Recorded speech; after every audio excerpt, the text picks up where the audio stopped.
Dark Destiny.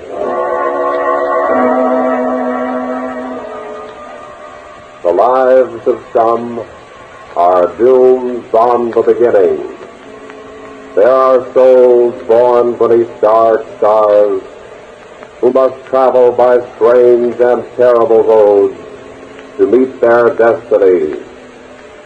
This is the tale of one of these, the story we've called Masquerade.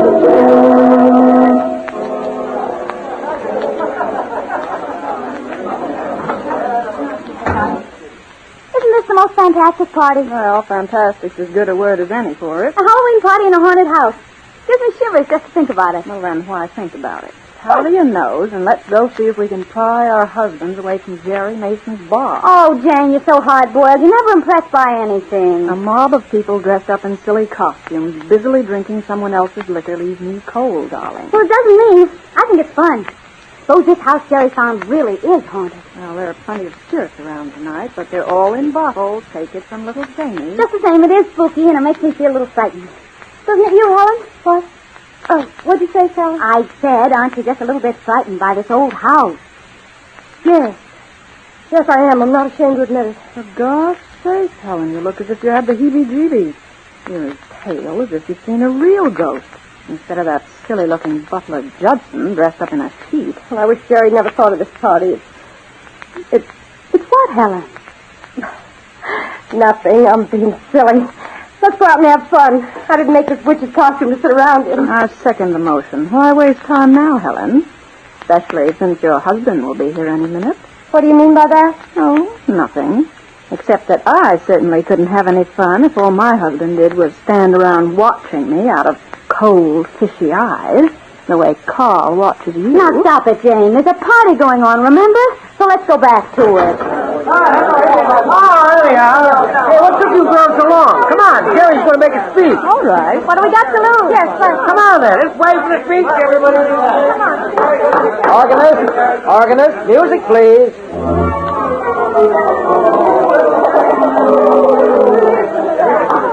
Ladies and gentlemen, I mean fellow witches, wizards, vampires, werewolves, and whatever other unholy creatures we may have with us tonight.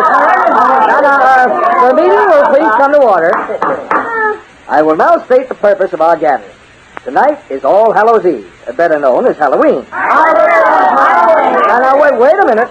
On Halloween, ghosts, witches, and uneasy spirits of all kinds are privileged to walk abroad. Vampires and werewolves may hold high holidays. The restless dead may step back from the great beyond and mingle with the living for a night. Isn't Jerry as free? He sure is. Quiet now. We, the living, have long been remiss in our hospitality to the unfortunate spooks, whose only amusement is to go around on Halloween saying boo at people.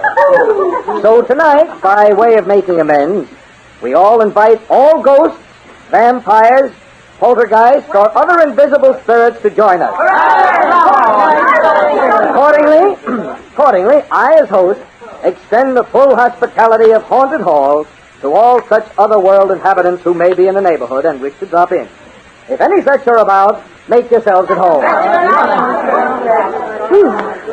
What's the matter, Helen? I felt so cold just then. What time is it? Carl ought to have finished with his business meeting and be here by now. Well, it's not quite 10. He'll get here on time. When midnight strikes, we'll have a little seance. And then, if we have any ghostly guests with us tonight, we'll make them show themselves to us. But now let's have music. To suit the mood of the evening, all music has to come from the organ, which stood in the attic here for 40 years. And gave out ghostly chords whenever there was to be a death in the family. Organist, you ghostly chords, please.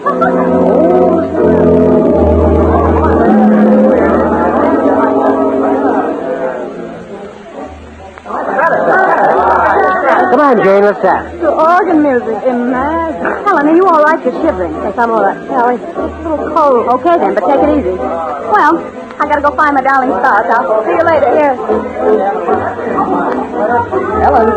Helen. Jerry, I didn't see you. Don't look so guilty. People will suspect something. I'm sorry, Jerry. Come on, we'll dance. And we can duck and talk someplace. Jerry. Don't talk now. Somebody might overhear you. Dance over toward the hall and then slip into the library. And have some privacy there before Carl comes. Oh, darling, I've been waiting 2 weeks for a chance to be alone with you again. Jerry, I've been waiting too. I know. After tonight, we'll never have to wait again. Here's the hall. Come on now, the library door's on this side. I don't think a soul saw us. Get inside so I can shut the door. Hey, see if you can find the light switch. Here it is. Good. No one's apt to interrupt us here in such a few minutes. Carl phoned only 15 minutes ago that he's on his way. At the terrific rate he drives, he'll be here before we know it. He only knew how often I've prayed that he'd drive off the road some night and break his neck. Oh, Jerry. Jerry. Oh, darling. Hold me in your arms, Jerry. Hold me tight. I'm frightened. Frightened? Because of Carl? Yes, I don't know if I can go through with it. But we have to. There isn't any other way. Couldn't we just go away together? Darling, my business is here, my work. Now, we have to go through with our plans just as we made them. But maybe if Carl would let me divorce him. Oh, never. You know that. He'd die first. Well, that's exactly what he has to do. Die. Oh, there must be some way. But there isn't.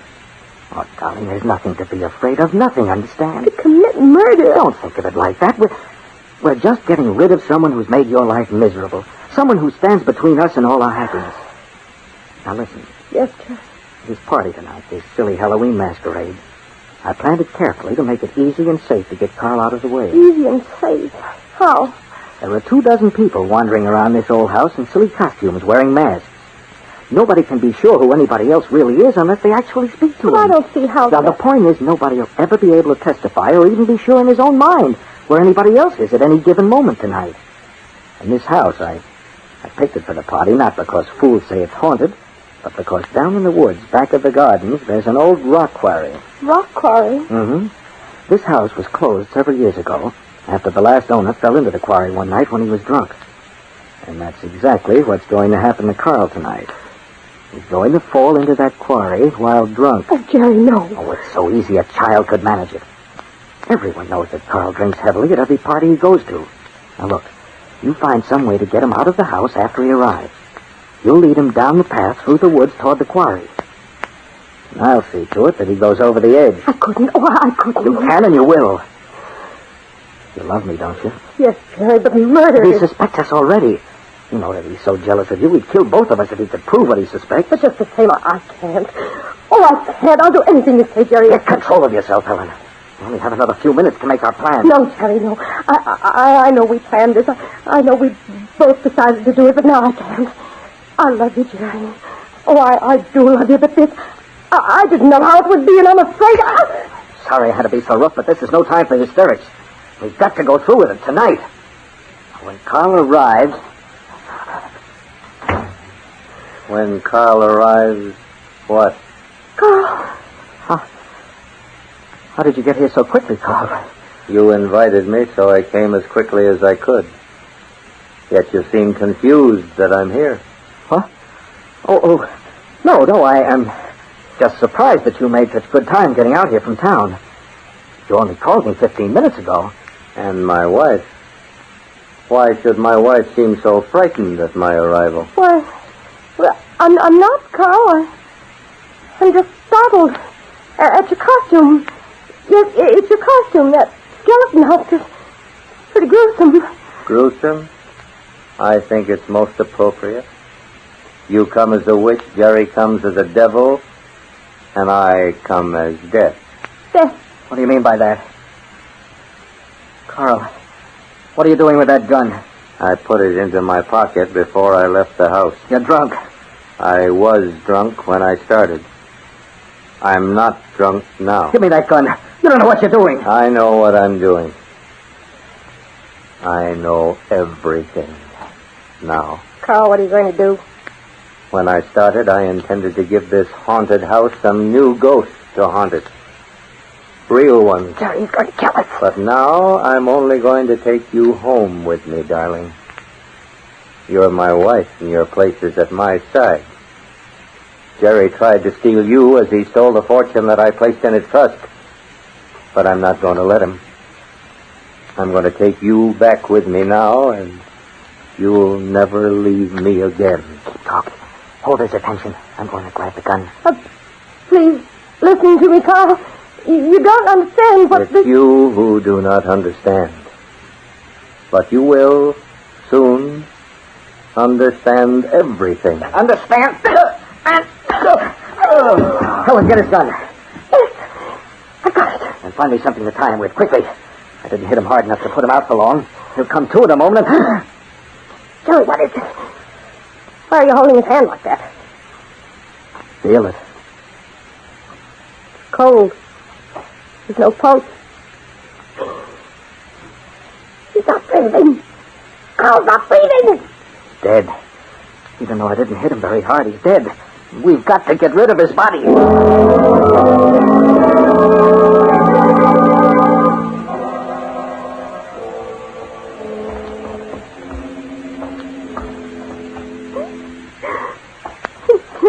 Go any further. You got to. It's only another 20 yards. I can't see. It's so dark. We can't stop now. We're lucky to get him out of the French windows. Across the lawn without being seen. We can't risk somebody stumbling on us. The moon will be coming out again any second. What is it now? Branch. Never mind it. The edge of the quarry is just behind the next turn. Move slowly now. Feel your way with your feet. Are you standing on rock now? Yes. Yes, I am. Good. You can put his feet down. Carefully now, not too much noise. There, it's done. You killed him. We're murderers. Stop saying that. We are. He was going to kill us, wasn't he? It was just self-defense. Be careful. Don't move around. The edge of the quarry is directly in front of us. Moon's coming out. There, you can see down into it. So deep. Deeper, the better. Now get out of my way. I can finish Mr. Carl Donnelly alone. Well, up it comes. Under my shoulder. And now, over he goes.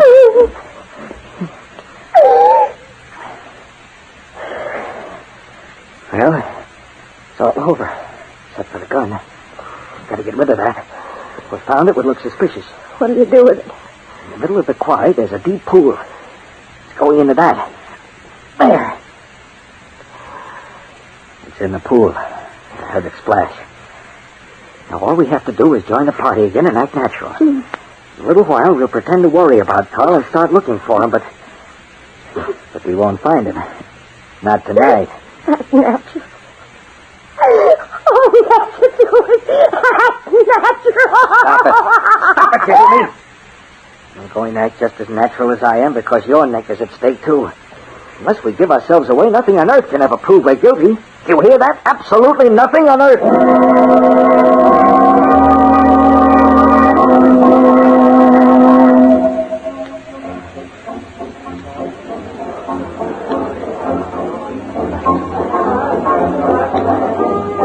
Helen, smile at me. Act like you're enjoying yourself. You've got to. Talk to me. For the last 10 minutes, you've been dancing like a wax dummy. I keep seeing him falling into that quarry in the moonlight. Down, down, down. Don't be a fool. That's over and done with. Now we have a new life ahead of us, you and I.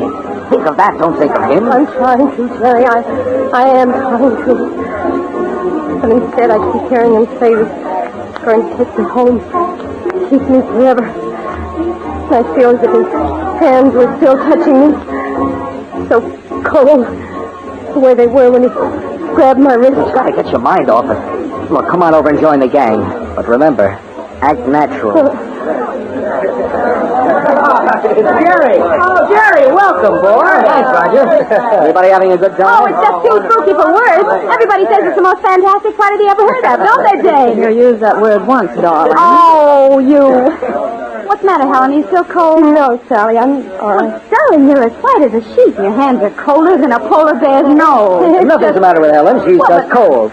We were out looking for Carl. He seems to have wandered off somewhere. Carl, I didn't know he'd ever showed up. Oh, yes, he came in about an hour ago. He did? That's funny. We haven't seen a thing of him. I was looking for him, too. Of course he came in. He's here somewhere. All right, so he's here somewhere. What of it? Why fly off the handle just because I said I haven't seen him? Well, because he is here. He's outside somewhere. All right, then he'll show up soon enough when he gets thirsty again. And speaking of spirits, Jerry, it is almost midnight. Time for that seance you said we were going to be treated to. Seance? Oh, you said if there really were ghosts around this house, we'd have a seance and make them show themselves. No. No, I don't like the idea either. Let's just forget it and come on, dance some more. No, we want a seance. no. We want to see a ghost. Yeah, we want a seance. We want to see a ghost. We want a seance. We want to see a ghost. Stop it here. What's eating you, Helen? You're about as much fun tonight as a corpse. She acts as if she'd seen a ghost already. Well, Helen's just worried about Carl. All right, I promise you a seance and we'll have one. Good. Now, look, first we have to turn down all the lights. Then close all the doors and windows. Then everybody has to sit in a circle and hold hands while I invoke the spirit. All right, we intend everything. You get your charms ready. Come on, Janie, let's get going. Hey, everybody, we're going to have a seance. Jerry, you mustn't do this. I've got to, don't you see? I've got to act natural. I can't do anything that would arouse any suspicion. Suppose you should really... Helen, snap out of it. This is all just make-believe, just a game I'm playing to keep those silly fools quiet. No one can materialize ghosts. Look, all I'm going to do is mumble a few nonsensical words and then say it wouldn't work. Now, come on, everybody's waiting. All right, Jerry. Lights down, doors closed, everybody in a circle, holding hands. Now, go ahead with the mumbo jump. Sit here, Helen. Now, silence, please. Silence. No one must move or speak. A circle of clasped hands must not be broken. Is that understood? Then music, organist.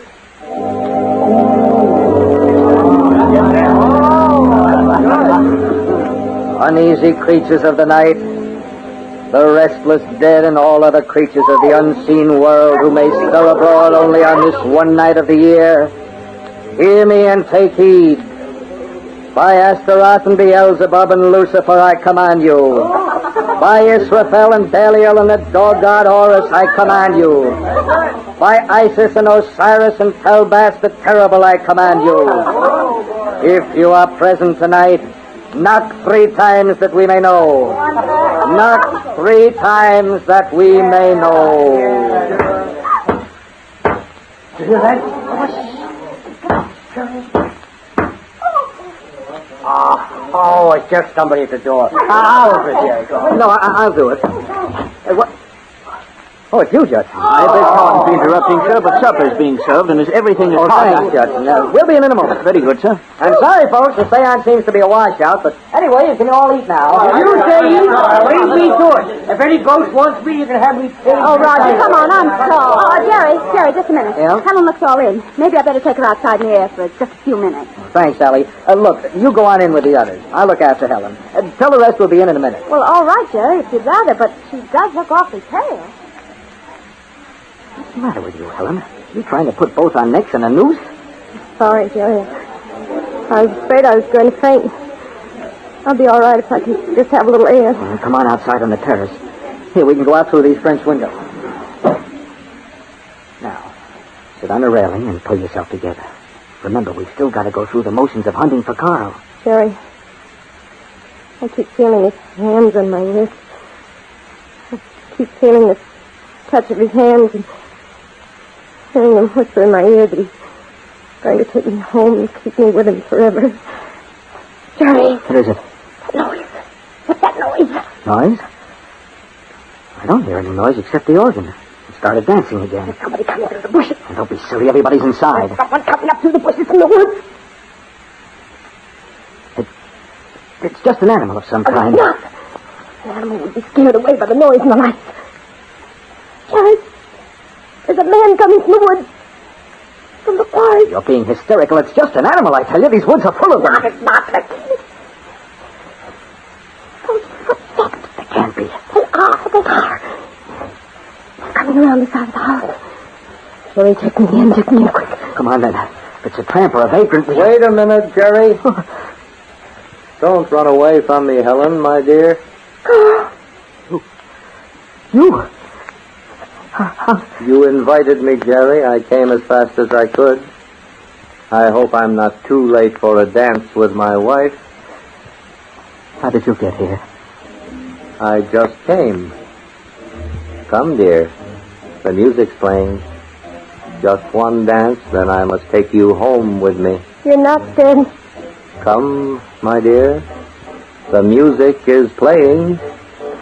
Just this one dance. Then we must go. Don't touch me. Surely you're not afraid of me, my own loving wife. Come, we'll dance, and then we'll go. Jerry, do something. Don't let him touch me. Oh, you're choking me. Jerry. I'm here and I found a rock big enough to fire. You dirty. Ah, you're dead. Ah, you're dead for good. I slipped up before, but not this time. Jerry, he was trying to kill me. Choking me. Somebody inside might hear you. You can't give way now. We've got to get rid of her. I can't go through with that again. Jerry, his fingers in my throat. It's so cold. You've got to face it.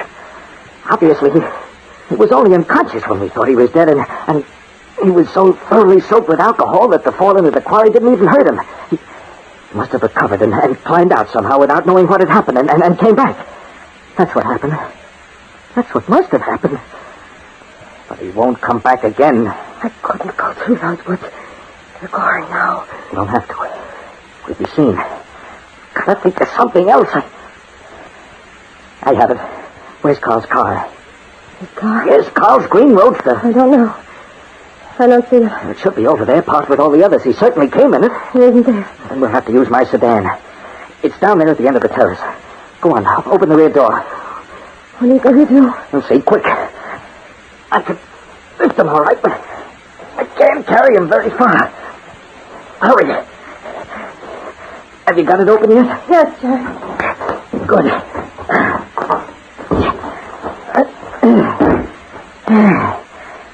There. Now get in the front seat. Do as I tell you. We haven't any time to waste. Come on, get in. But, Jerry, It cost me the car, but it'll be worth it. his hands on my neck. So cold. So cold. Pete's sake, stop it. Well, do you think my nerves can stand you sniveling? Do you think I like this? Don't Stop it, I say. Sorry, Jerry. With him in the seat behind us. He won't be there long. What are you going to do with him? There's a blind curve up ahead a ways. A deep ravine alongside it. Half a dozen cars have gone in there in the last 10 years. Yes, I remember. I'm going to stop the car there. We're going to get out and pop him up behind the wheel. Then I'll start the car and send it over the edge. We'll tell the police we found him wandering around drunk and we took him for a drive to sober him up.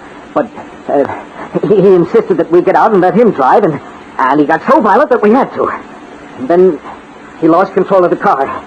Will they believe you? I don't know, but they won't be able to prove anything if they don't. Aren't we there yet, Jerry? Are we almost there? Almost. Just another mile. I keep thinking that I hear him moving behind us. I keep thinking his hands are reaching for me. So cold. I know. I'm not blaming you, but hold on to yourself. In another 5 minutes, we'll be forever rid of Carl Donnelly. Did you call me then, Jerry? Carl. Yes, Jerry. I heard you call me. You and Helen. So I came. You're not alive still. You're not. You can't be. My wife has fainted. You tend to her. I'll come up front with you and drive. Stay where you are. You're dead, you hear? You're dead. I'll drive, Jerry. Move over, please, so I can climb in behind the wheel. No. Oh, you're dead. That's right. Move over and make room for me. Don't. Get back. Stay away from me. Just a moment now, and I'll take the wheel. No. There. Now I'll do the driving. I know where I want to go, and you don't. I'm driving my wife home now, so we must go faster. And faster. And faster. Stop it! Stop it, Clyde! You'll kill us all! But my wife, I must get her home. Faster. Slow down. I'll do anything you want. I'll surrender to the police. I'll tell them I embezzled the money you gave me power of attorney over. I'll tell them anything if you'll only slow down. I can't slow down. I'm taking my wife home now. Faster. Out! It's the blind curve to Ravine on the other side of it. We'll never make it. Faster. Faster.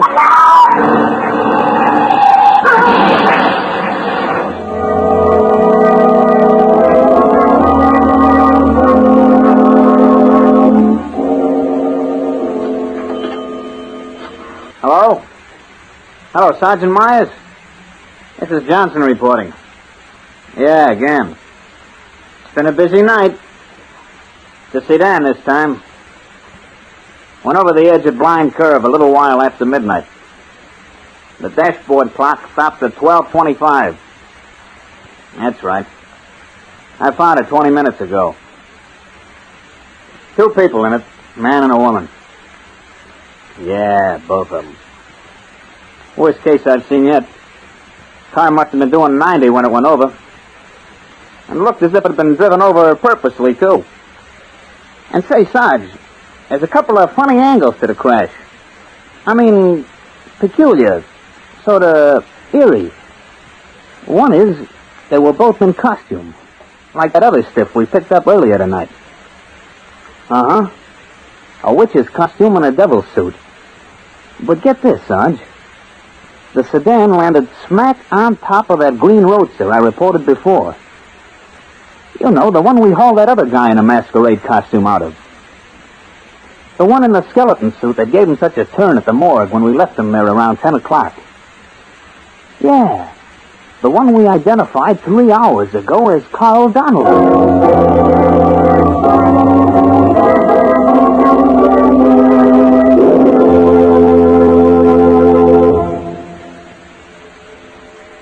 You have just listened to Chapter 8 of Dark Destiny, a series of dramas about those unfortunate ones among us whose lives are doomed from the beginning, who travel by strange and terrible roads to meet their destinies.